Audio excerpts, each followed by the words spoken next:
नमस्कार, मैं हूं आमिल बेग। आप देख रहे हैं सिटी बुलेटिन न्यूज़। शहर की हर छोटी बड़ी खबरों से हम कराएंगे आपको रूबरू। जनपद में डेंगू का प्रकोप बढ़ गया है। अब तक सैकड़ों मरीज चिन्हित किए गए हैं। 180 से अधिक मरीजों का इलाज स्वास्थ्य विभाग द्वारा किया गया है, जबकि लगभग 1 दर्जन मरीजों का अभी तक उपचार चल रहा है। सीएमओ डॉक्टर संजय जैन ने बताया कि जनपद में डेंगू से किसी मरीज की मौत नहीं हुई है। डेंगू के इलाज के लिए जिला अस्पताल से लेकर सभी प्राथमिक स्वास्थ्य केंद्रों पर समुचित प्रबंध किए गए हैं। जिला अस्पताल में मच्छर युक्त 10 बेड भी आरक्षित किए गए हैं। जिला अस्पताल में दवाएं उपलब्ध हैं। सीएमओ डॉक्टर संजय जैन ने लोगों से अपील करते हुए कहा कि डेंगू से घबराने की जरूरत नहीं है। बुखार होते ही सरकारी अस्पताल में डॉक्टर को दिखाएं, पढ़े लिखे डॉक्टर से इलाज कराएं, नीम हकीम के चक्कर में ना पड़ें। घर के आसपास पानी इकट्ठा ना होने दें और फुल आस्तीन के कपड़े पहने, साथ में मोजे भी पहने। कूलर और टंकी का पानी समय से बदलते रहें। इसके साथ साथ साफ सफाई का विशेष ध्यान दें। बता दें कि जनपद में डेंगू का प्रकोप बढ़ रहा है, लेकिन सीएमओ का कहना यह है कि डेंगू से घबराने की जरूरत नहीं है, मात्र एहतियात बरतने से ही डेंगू से बचा जा सकता है। चीज़ों में जैसे लोगों में ये भ्रांतियाँ हैं कि डेंगू का इलाज प्लेटलेट है, ऐसा कतई नहीं है। डेंगू के बहुत कम प्रतिशत मरीजों में प्लेटलेट की ज़रूरत पड़ती है।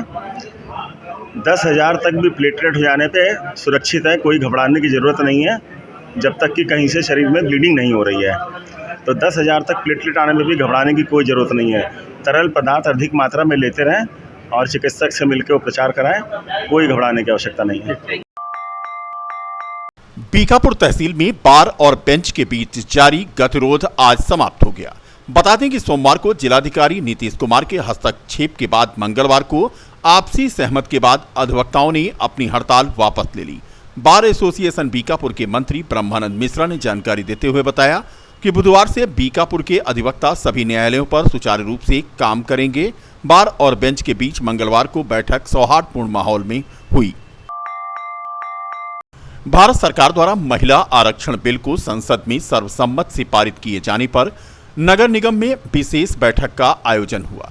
बता दें कि नारी शक्ति वंदन अधिनियम यानी महिला आरक्षण बिल को संसद में सर्वसम्मत से पारित किए जाने के संबंध में प्रधानमंत्री को धन्यवाद ज्ञापित करने के लिए नगर निगम में विशेष बैठक का आयोजन किया गया। नगर निगम के तिलक हाल में यह आयोजन हुआ। इस बैठक में महापौर महंत गिरीशपति त्रिपाठी ने कहा कि प्रधानमंत्री द्वारा नारी सशक्तिकरण एवं सामाजिक उत्थान की दिशा में कार्य किया गया है। महिला आरक्षण बिल के लिए प्रधानमंत्री को हृदय से आभार इस बैठक में व्यक्त किया गया है। इस अवसर पर अमानीगंज वार्ड की पार्षद सुमन यादव द्वारा अपने संबोधन में कहा गया कि प्रधानमंत्री द्वारा महिला आरक्षण बिल के माध्यम से महिला सशक्तिकरण का मार्ग प्रशस्त किया गया है, जो सराहनीय है। पार्षद कौसर जहां ने भी मोदी सरकार के द्वारा सदैव महिलाओं के उत्थान के लिए काम किए जाने की बात कही गई। उनका कहना था कि इस बिल से महिलाओं की सभी क्षेत्रों में समान भागीदारी के साथ साथ उनके मनोबल एवं सम्मान में वृद्धि होगी। शक्ति बंधन अधिनियम जो हमारे भारतीय संसद की विशेष उपलब्धि है और प्रधानमंत्री नरेंद्र मोदी जी के विशेष प्रयास से यह महिलाओं का सशक्तिकरण के लिए 33% आरक्षण पास हुआ है। इसके दृष्टिगत आज अयोध्या नगर महानगर की बोर्ड की बैठक थी, विशेष बैठक थी, जिसमें हम लोगों ने एक विशेष संकल्प पारित करके इस प्रधानमंत्री जी का बहुत आभार व्यक्त किया कि उन्होंने ऐसा ऐतिहासिक कदम उठाकर इस देश के नारी सशक्तिकरण के इतिहास में बहुत बड़ा कदम उठाया। पार्षदों ने क्या समस्या इस समस्याओं के लिए तो अलग से बोर्ड की बैठक हुई। ये तो आज विशेष नियम खाली नारी शक्ति। शहर के एक होटल में आज राष्ट्रीय लोकदल के नवनियुक्त प्रदेश महासचिव विश्वेश्वर नाथ मिश्रा सुड्डू का स्वागत किया गया। नवनियुक्त प्रदेश महासचिव सुड्डू मिश्रा ने राष्ट्रीय लोकदल के राष्ट्रीय अध्यक्ष जयंत चौधरी का जहां धन्यवाद ज्ञापित किया, उन्होंने कहा कि राष्ट्रीय अध्यक्ष का वह आभार प्रकट करते हैं जिन्होंने उन्हें दोबारा प्रदेश महासचिव के पद पर मौका दिया है। यह पद उन्हें प्राप्त हुआ है, वह निष्ठा और लगन से कार्य करेंगे। 2024 के चुनाव को लेकर उन्होंने कहा कि हम इंडिया गठबंधन के साथ पूरी मजबूती के साथ हैं और आगामी चुनाव में इंडिया गठबंधन को पूर्ण बहुमत से जिताने का कार्य करेंगे। राष्ट्रीय लोकदल के राष्ट्रीय अध्यक्ष माननीय जयंत चौधरी जी ने पुनः हमें राष्ट्रीय लोकदल का प्रदेश महासचिव बनाया है। इसके लिए मैं फैजाबाद अयोध्या जनपद के राष्ट्रीय लोकदल के साथियों पदाधिकारियों की तरफ से उनका आभार व्यक्त करते हैं और उन्होंने जो जिम्मेदारी दी है उसका हम लोग पूरी मेहनत से तन मन धन से उसको पूरी करने का कोशिश करेंगे। आगामी चुनाव है, चुनाव को लेकर क्या तैयारियां की जाएंगी? जो लोकसभा का चुनाव है, राष्ट्रीय लोकदल इंडिया गठबंधन का एक हिस्सा है और इंडिया गठबंधन के हिस्से के तहत राष्ट्रीय लोकदल उत्तर प्रदेश में 12 लोकसभा की तैयारी पूरी तरह से कर रहा है, जहां हमारे पार्टी के मुखिया जयंत चौधरी जी 1500 गांव में अपना कार्यक्रम लगाए हुए हैं और लगातार उन गांव में हमारी लगभग 400-450 गाँव में जयंत जी की रैली हो चुकी है। बाकी डेली दूसरे तीसरे दिन उनकी सद्भावना रैली के नाम से हम लोग कार्यक्रम कर रहे हैं और 12 लोकसभा के क्षेत्र के गांव-गांव जाने का हम लोगों का विचार है और हमारा प्रयास है कि इंडिया गठबंधन के तहत हम 12 लोकसभा क्षेत्रों में चुनाव लड़ें और ज़्यादा से ज़्यादा सीटें जीत के लाएं। कार्यक्रम मेरा माटी मेरा देश के तहत मंगलवार को विकासखंड बीकापुर के 75 ग्राम पंचायत से अक्षत संकलन का कार्य किया गया। कार्यक्रम में कलश लेकर के प्रतिनिधियों द्वारा विकासखंड सभागार पहुंचा गया और यहां पर एक कार्यक्रम का आयोजन हुआ। बीडीओ गौरीसा श्रीवास्तव, ब्लॉक प्रमुख दिनेश वर्मा के निर्देशन में ग्राम पंचायत विकास अधिकारी तथा विभिन्न गांवों के प्रधानों द्वारा संकलित किए गए अक्षत को सुपुर्द किया गया। माननीय प्रधानमंत्री जी द्वारा और हमारे माननीय मुख्यमंत्री जी द्वारा मेरी माटी मेरा देश का कार्यक्रम इस साल 15 अगस्त से बोला गया था कि सभी ग्राम पंचायतों में इसका आह्वान किया गया। साथ ही साथ आज़ादी का अमृत महोत्सव बनाया गया, जिसके तहत शिला फलकम का भी कार्यक्रम किया गया सभी ग्राम पंचायतों में। और मेरी माटी मेरा देश का जो कार्यक्रम है उससे एकता की भावना को हमारे सभी ग्राम पंचायत वासियों के बीच में हमारी देशभक्ति की भावना को उजागर करने के लिए, साथ ही साथ हमारे जो स्वतंत्रता सेनानी रहे हैं जिन्होंने हमारे देश को आज़ाद करने के लिए अपना बलिदान बहुत खुशी खुशी दे दिया, उन सभी को याद करने के लिए एक ये अमृत महोत्सव का आयोजन किया गया। आज हमारे विकासखंड बीकापुर में सभी ग्राम पंचायतों से जो हमारे कलश थे, जो हमारा कार्यक्रम हर ग्राम पंचायत में कराया गया, उस कलश को हमारे विकासखंड बीकापुर में लाया गया है और सम्मान सहित हमारा ये एक कार्यक्रम यहाँ पे आयोजन किया गया, जिसमें सभी ग्राम पंचायतों से जो मिट्टी थी उसको हमने एक कलश में इकट्ठा की है और इसको हम विकास भवन में हमारे द्वारा भेजा जाएगा। आप सभी लोगों को ढेर सारी बधाई और आप सभी लोग इसी तरीके से हमारे जितने भी कार्यक्रम विकासखंड द्वारा आयोजित किए जाए उसमें सभी लोग प्रतिभाग करें। धन्यवाद। उत्तर प्रदेश के पूर्व मुख्यमंत्री और समाजवादी पार्टी के संस्थापक स्वर्गीय मुलायम सिंह यादव की पहली पुण्यतिथि गुड़ाबाड़ी स्थित सपा कार्यालय में मनाई गई।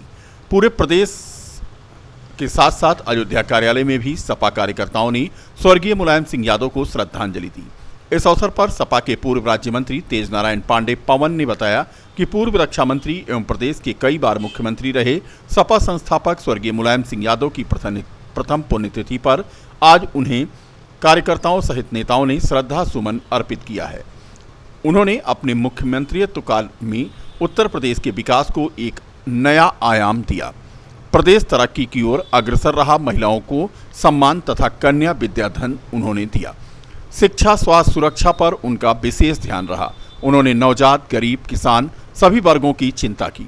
समाजवादी पार्टी का गठन करके उसे ऊंचाइयों पर पहुंचाने का काम किया।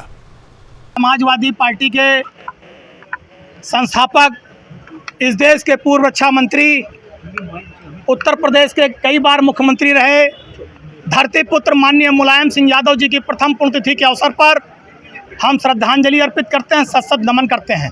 आज समाजवादी पार्टी कार्यालय अयोध्या में समाजवादी पार्टी की जिला कमेटी और महानगर कमेटी द्वारा संयुक्त रूप से श्रद्धांजलि सभा का आयोजन किया गया, जिसकी अध्यक्षता जिले के अध्यक्ष श्री पारसनाथ यादव जी ने की। हजारों की संख्या में समाजवादी साथियों ने नेताजी को सच्ची श्रद्धांजलि अर्पित की। नेताजी के बताए गए सिद्धांत विचारों पर चलकर जिस तरह से भारतीय जनता पार्टी जुल्म अत्याचार कर रही है, महंगाई, भ्रष्टाचार बढ़ा है, लोगों पर उत्पीड़न बढ़ा है, फर्जी एनकाउंटर बढ़ा है, नेताजी के बताए गए रास्ते पर चलेंगे। 24 में भारतीय जनता पार्टी की जुल्मी अत्याचारी सरकार को हटाएंगे, आदरणीय अखिलेश यादव जी के हाथों को, और समाजवादी पार्टी को मजबूत करेंगे। यही श्रद्धेय नेताजी को सच्ची श्रद्धांजलि होगी। छत्तीसगढ़ से प्रयागराज हाईवे के रास्ते अयोध्या दर्शन पूजन को जा रही एक श्रद्धालु महिला की तबीयत बिगड़ने के बाद सामुदायिक स्वास्थ्य केंद्र बीकापुर में भर्ती कराया गया, जहां पर हालत गंभीर होने के चलते उसे जिला अस्पताल रेफर किया गया। खून की उल्टी होने के कारण महिला श्रद्धालु की मौत हो गई। निजी वाहन में श्रद्धालुओं का जत्था छत्तीसगढ़ से अयोध्या दर्शन पूजन के लिए जा रहा था। बता दें कि अयोध्या दर्शन के लिए श्रद्धालुओं की भीड़ लगातार बढ़ रही है। वहीं दूसरी ओर हफ्ते में कम से कम 2 श्रद्धालुओं की मौत की खबर भी आ रही है। कल ही अलग अलग होटलों में 2 श्रद्धालुओं की हृदय गति रुकने से मौत हो गई थी। जिलाधिकारी नीतीश कुमार ने अयोध्या में टेम्पल म्यूजियम के निर्माण के लिए चयनित किए गए विभिन्न स्थलों का टेम्पल म्यूजियम से संबंधित आर्किटेक्ट एवं इंजीनियर्स के साथ भौतिक अवलोकन किया। इस दौरान उक्त अधिकारियों द्वारा जमथरा में चिन्हित 3 स्थानों तथा रामपुर हलवारा में चिन्हित 1 स्थान का अवलोकन किया गया। जिलाधिकारी ने बताया कि आर्किटेक्ट एवं इंजीनियर्स के द्वारा इन चिन्हित स्थलों में से एक स्थल का चयन टेम्पल म्यूजियम के निर्माण के लिए किया जाएगा, जहां पर टेम्पल म्यूजियम बनाया जाएगा। इस अवसर पर सहायक अभिलेख अधिकारी रामकुमार शुक्ला भी मौजूद थे।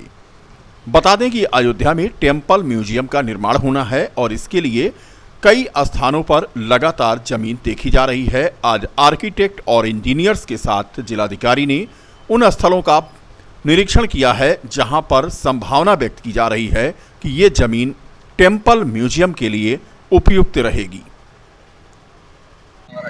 सबसे महत्वपूर्ण कि राम कथा जो म्यूजियम है वो संपत्ति संस्कृति विभाग की है। उसको लीज दिया गया रनिंग के लिए, उसको संचालन करने के लिए। तो वहाँ पे एक बड़ा म्यूजियम बनेगा जो रामायण से संबंधित म्यूजियम होगा और वहाँ पे संचालन के एक मेथड जो बेहतर मेथड है ट्रस्ट के द्वारा लाया जाएगा और काफ़ी बेहतर तरीके से उसको संचालन किया जाएगा। ऐसी हम लोग अपेक्षा कर रहे हैं। क्या इस म्यूजियम में भगवान राम के जो पुरातत्व विभाग के द्वारा खुदाई हुई पत्थर हुए या दस्तावेज कोई रखे जाने के बाद? हाँ बिल्कुल, उसमें सब होलिस्टिक रूप से जो भी दस्तावेज है वो भी अभिलेख हैं उसको भी रखा जाएगा और कुछ स्कल्पचर है उसको भी रखा जाएगा और भी जो खुदाई के दरमियान मिले हैं उसको भी रखा जाएगा।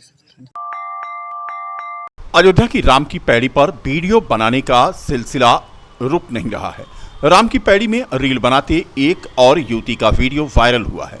पानी के अंदर फिल्मी गाने पर ठुमका लगाते ये वीडियो वायरल हुआ है और इसे खूब देखा जा रहा है।